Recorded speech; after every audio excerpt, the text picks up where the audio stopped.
There are lots of things that contribute to a good story. You have big things like plot or small things like pacing, but in my personal opinion, nothing trumps characters. A good character for me can be the difference between appreciating the greatness of a story from afar or bonding with a story for life. So because of this, I've made it my mission to highlight as many of the greatest characters to ever grace Japanese animation as I can. And today, we're going with truly a legendary character, and none other than the man who challenged God, L.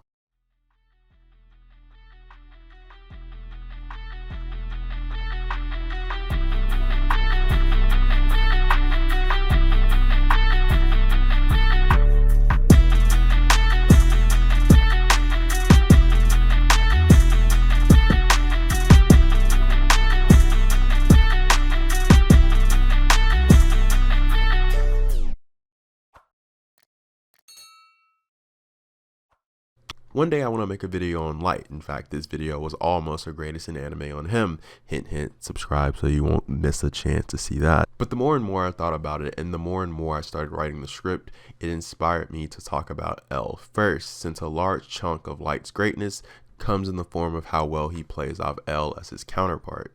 The moment L is introduced into the story where he challenges Kira head on gives us a glimpse at what or who L is as a character. It seems at first like L is simply a character who has a very strong sense of right and wrong, someone who's trying to preserve the ideas of the modern world that are currently being attacked by Kira, someone who's taking the mantle of a faceless sense of justice and determination. While I did love Light the moment he was introduced on screen, the saying iron sharpens iron may not have more of a picture-perfect example when it comes to how these characters make you appreciate the other in different ways.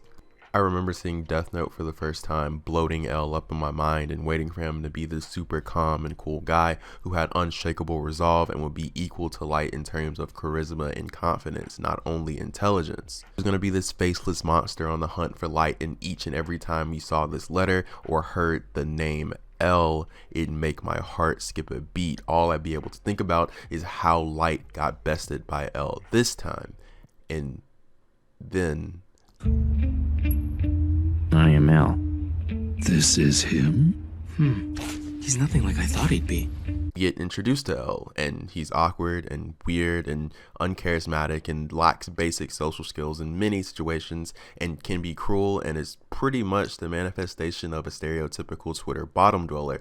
But most importantly, he is the antagonist of this story depending on who you ask. His personality is almost the perfect literary trap to create even more conflicting feelings within the audience. By making L seemingly on paper as unlikable as possible, it subtly manipulates you into rooting against him, to find him as irritating as Light does, to make him that one weird pretentious kid we all knew from middle school. The one kid who may have never did anything objectively wrong, but was so annoying and such an outcast compared to everyone else that their one slip up, their one mistake, comes across as the most annoying thing you can possibly imagine. You get rushed to a conclusion on L, especially if you find yourself lining up with and rooting for Light. There are lots of dynamics playing off Light and L as rivals in the first half of the story, but the best one to me is always how Light, the perceived villain of this world, to get many of all his best qualities shown to us from the very moment the series starts, and then we slowly see him reveal and show truly who he is as he descends into madness, while on the flip side, L gets many of his worst qualities presented to us first, with the story waiting until the very end to show us his redeeming nature. The dark beauty about this, though, is that when we as the audience members are finally starting to appreciate and enjoy L, it's the very same time when the people around him are starting to lose confidence in him. It'd be a bit of a stretch to say the Kira Task Force was always in love with L or always hated L. It went pretty wishy-washy and back and forth, but everyone around L, outside of maybe Watari, was so confident that Light couldn't be Kira that it at times blinded them to what was right in front of them. Light knows this and plays on it many times throughout the series. He also understands that there is no clearing his name with L. After a while, he understands that L knows that he is Kira, but he also understands that as long as L has no way of proving it to the world, that he's safe, because L will never run off the deep end, so much so to take justice into his own hands, no matter how confident he is that he's right. So Light does everything in his power to contribute to this natural loss of confidence that people have in L. This comes to a boiling point when L places Light and Misa in prison and secludes them away from the world for weeks on end. At first, this bodes well in L's favor, with the deaths of criminals coming to a halt now that Misa and Light are held away. It's the ultimate proof that Light has to be Kira, or at bare minimum has to be somewhat involved. But when this is all playing out, the series makes it very clear that L isn't a fan of anything that's happening right now. His deductive reasoning is so keen that he knows he's playing right into Light's hands. With that all being said, L truly sees no way around it. He thinks Light's Kira with a high level of certainty, and he even goes as far to imply it's a fact in A Moment I Love when he's debunking Light's fake theory on subconsciously being Kira and explaining how that's not possible since he had Light under camera surveillance for several days. All it proved was that if you were Kira, no amount of camera surveillance would reveal that fact. Wouldn't reveal that fact, huh? When L sees he has no choice but to go along with Light's very obvious plan to prove his innocence, we see L reluctantly imprison him, and if you watch Death Note 3 separate times, you can get 3 completely unique and different interpretations for L's feelings in this moment. On one end, he feels like Light has just perfectly calculated a plan to prove his innocence and is upset that after all this, it's going to become just that much harder to convince everyone around him that Light is Kira. This thought process is backed by the many actions L takes during Light's imprisonment to disrupt the flow of Light's plans, such as lying to him about when the criminals start dying again, and getting Light's father to participate in a scheme that would force Light's hand if he felt like he was truly about to lose his life. That's the most straightforward and obvious one at play, but the other two play on L as a human, not him as a detective. One thought process is that he's simply too petty to admit he's wrong about Light. We do see L at times have some childish tendencies, and that would mirror Light, seeing as how a big part of what drives Light towards the later end of the story is not failing in his goal and not losing to Nier. So it's possible L finds himself in that same moment. Of course, Light is Kira, but he has to show everyone and prove himself to be victorious in a game of mental chess where each person's life is on the line. Losing flat out isn't an option. Or lastly, my favorite interpretation, L can't accept Light's not Kira, not because it doesn't make sense, not because he cares about proving himself right to everyone around him, but because if he loses the battle against Light, he will lose something that can fundamentally destroy every man, child, and woman on this planet. Something more important than life itself when it comes to a man like L, and that's faith within himself.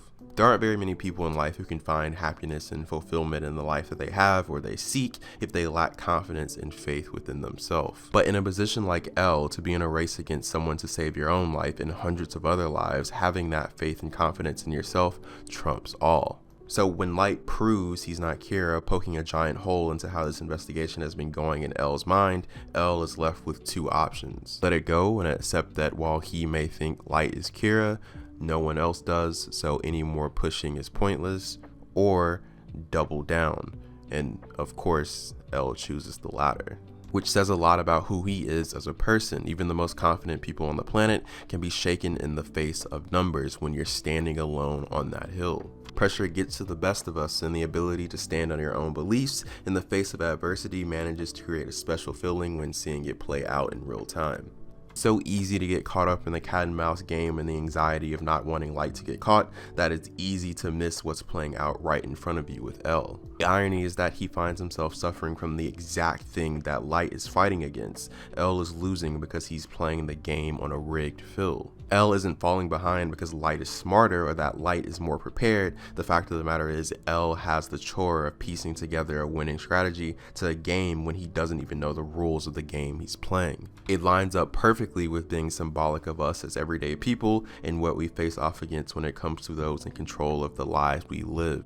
With L standing in for us and Light standing in for the dozens of corrupt bodies and entities that lurk in the shadows under the underbelly of our world. Bodies who most people agree shouldn't exist, but us not knowing the rules of the game have no idea how to go about exposing or stopping these groups, so we instead settle with the few we can catch every now and again who are nothing more than scapegoats for the bigger things at play. This reality comes full circle when Light serves up the Fa Kira in the form of a businessman. In this moment, L finally gets his hand on the Death Note. He finally is going to have a full 360-degree vision of the investigation, but As L is finally figuring out what he's dealing with, Light has already sealed his own victory. There's a point earlier in the series when Light delivers a message to L, teasing the idea of Shinigamis, to which L quickly dismisses as not being able to exist. So when he touches the notebook for the first time, his calm reaction seems a bit out of place. When he first sees Rim, all he can do is grasp and grab at any logic possible at this point, which brings him to the conclusion that there has to be two notebooks. This moment, paired with L seeing the rules of the Death Note, and most importantly, the fake rules of the Death Note, which, if are to be believed, prove once again Light and Misa can't and could not have ever been Kira, effectively ends L's story. He's at his wit's end and only has one last play at hand. L decides to prove all of the rules to be true or false, and to prove that the Death Note actually works for sure. He will get a criminal that's already scheduled for death row to use it on another death row inmate. The moment L announces this out loud, he comes to the terms that this will cause one of two things to happen. It will re-bring Light and Misa into the investigation and make them once again prime suspects to be Kira, or L will be stopped before he can enact his plan, and as we all know, the latter happens with L losing his life and having to pass along the investigation to Nier and Mello. But I want to rewind before I dive into L's final moments as a character to one of the more heavily debated moments in the series. I feel you're the first friend that I have ever had. In this moment, L says that it would be a major problem if Light is Kira because he considers Light to be one of the first friends he's ever had. Now, there's a lot of back and forth on whether or not this is a build up to a tragic moment of a person's one and only friend being the reason for their downfall, or if L simply was playing mind games with Light and this is all a facade. This back and forth debate could be a video on its own. The thing is though, I don't think it matters. Whether you believe L really does care for Light, or if because he knows Light is Kira, he's using this moment to play some mental mind game with Light and effectively the audience, it still makes his death tragic by the hands of Light. At bare minimum, we know that L respects Light, and on top of that respect, at times appreciates his company, which is still a major step for someone who grew up isolated with one sole purpose and passion. So for this to be a moment we get to see L enjoying the presence of someone he views as his equal, someone that brought out the best of him as a detective and pushed him to his limit time and time again, there's a tragedy in that story regardless of L's feelings for Light. So many different narratives can be spun from L's story, some about not letting one aspect of your life consume you, knowing when to keep your pride and ego at bay, and knowing when to crank it up to push you forward when no one around you can see your vision. But the most important narrative, in my opinion, that can be spun from L's story and life is being able to find the medium between your morals, beliefs, and values, and the morals, beliefs, and values of those that exist around you. Deciding if it's possible to coexist with the ideas you disagree with, or if choosing to exist with these ideas would mean you compromising who you are as a person, and deciding to challenge these ideas head on, running the risk of isolation, rejection, or in L's case, death. This is presented clearly in L's final moments with Light. We see L moping around and him, quote, hearing the bells. He's in a depressed state because deep down he knows he's either about to lose his rival and bond he has with Light, and he's going to bring him back into the loop of possibly being Kira, or he's about to lose his life. My favorite moment in this part of the story is when L's on the roof while it's raining and Light calls out to him. What are you doing standing out there by yourself?